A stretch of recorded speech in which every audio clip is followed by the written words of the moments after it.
गैरतमंद पाकिस्तानी होने के नाते हम हरगिज़ बर्दाश्त नहीं कर सकते। कैदियों की सजाओं में 90 रोज की कमी की मंजूरी दे दी। वज़ीर आला ने फखरिया कहा कि पूरे एशिया की पहली जेल है। बिस्मिल्लाहिर्रहमानिर्रहीम। सलामती और खुशियों की दुआओं के साथ मैं हूं तबस्सुम संगा और आपको अपने चैनल वतन टुडे में खुश आमदीद कहता हूँ। सबसे पहले बात करते हैं सदर ममलिकत आसिफ अली जरदारी की। सदर ममलिकत आसिफ अली जरदारी का यौम पाकिस्तान और ईद उल फितर के मौका पर कैदियों की सजाओं में खसूसी छूट का ऐलान किया गया है। आसिफ अली जरदारी ने यौम पाकिस्तान और ईद उल फितर के मौका पर कैदियों की सजाओं में 90 रोज की कमी की मंजूरी दे दी है। सदर ममलिकत आसिफ अली जरदारी ने सजाओं में कमी की मंजूरी आइन के आर्टिकल 45 और रूल्स ऑफ बिजनेस के रूल 15A के तहत दी है। सजाओं में कमी का इतलाक कत्ल, जासूसी और रियासत मुखालिफ सरगर्मियों में मुलव्वस कैदियों, जना, चोरी, डकैती, अगवा और दहशतगर्दी में सजा याफ्ता मुजरमों पर भी इतलाक नहीं हो। इसके अलावा इसका इतलाक माली जराइम, कौमी खजाने को नुकसान पहुंचाने वाले मुजरमों, गैर मुल्की अफराद एक्ट 1946 और मंशियात कंट्रोल तरमीमी एक्ट 2022 के तहत सजा याफ्ता अफराद पर भी नहीं होगा। सजाओं में कमी का इतलाक 65 साल से जायद उम्र के मर्द कैदी जो अपनी 1/3 कैद काट चुके हैं उन पर होगा। 18 साल से कम उम्र अफराद जो अपनी 1/3 सजा काट चुके उन पर भी सजा में कमी का इतलाक होगा। ये इकदाम आसिफ अली जरदारी ने किए हैं। उसके बाद एक बहुत ही अहम खबर, इमरान खान की वकला से जेल में मुलाकात करवाने की दरखास्त पर समाअत करते हुए जस्टिस सरदार एजाज इसहाक ने रिमार्क्स दिए कि हम समझने से कासिर हैं कि ऑनलाइन मुलाकातें एक जेल में कानूनी हैं मगर दूसरी जेल में गैर कानूनी कैसे।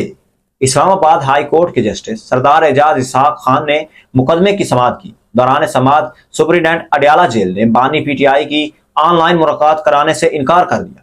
अपने जवाब में सुप्रीडेंट जेल ने कहा कि जेल रूल्स में ऑनलाइन मुलाकात की इजाजत नहीं है, चुनांचे इनसे मुलाकात नहीं करवा सकते हम। उन्होंने कहा कि हम आपकी मुलाकात खान साहब से ऑनलाइन नहीं करवा सकते। इस पर अदालत ने दरियाफ्त किया कि मीडिया में था कि वजीर आला पंजाब मरियम नवाज ने कोट लखपत जेल में ऑनलाइन मुलाकातों का ऐलान किया है। वजीर आला ने फखरिया कहा कि पूरे एशिया की पहली जेल है जहां ये सहूलत दे रहे हैं।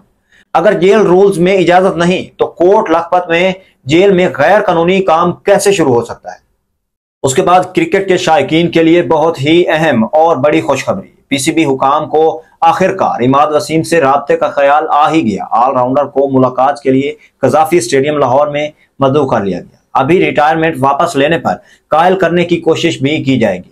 इमाद वसीम के करीबी जराये ने तस्दीक की है कि उन्हें एक बोर्ड ऑफिशियल की कॉल मसूल हुई। इमाद बोर्ड के हेडक्वार्टर जा रहे हैं। मुमकिना तौर पर उनकी चेयरमैन मोहसिन नकवी और चीफ सिलेक्टर वहाब रियाज से मुलाकात होगी।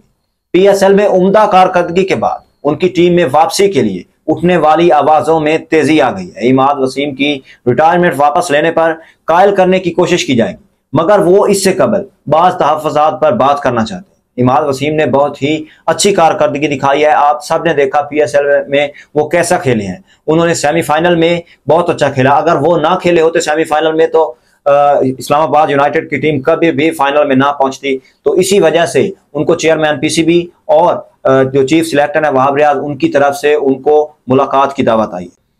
उसके बाद आपको आखिर में बताते चलें साइफर के मुतालिक बहुत ही अहम खबर, अली अमीन गंडापुर ने जुडिशियल कॉम्प्लेक्स इस्लामाबाद के बाहर मीडिया से गुफ्तगू करते हुए कहा कि डोनाल्ड लू ने झूठा बयान दिया, इस पर असद मजीद को बुलाना चाहिए था।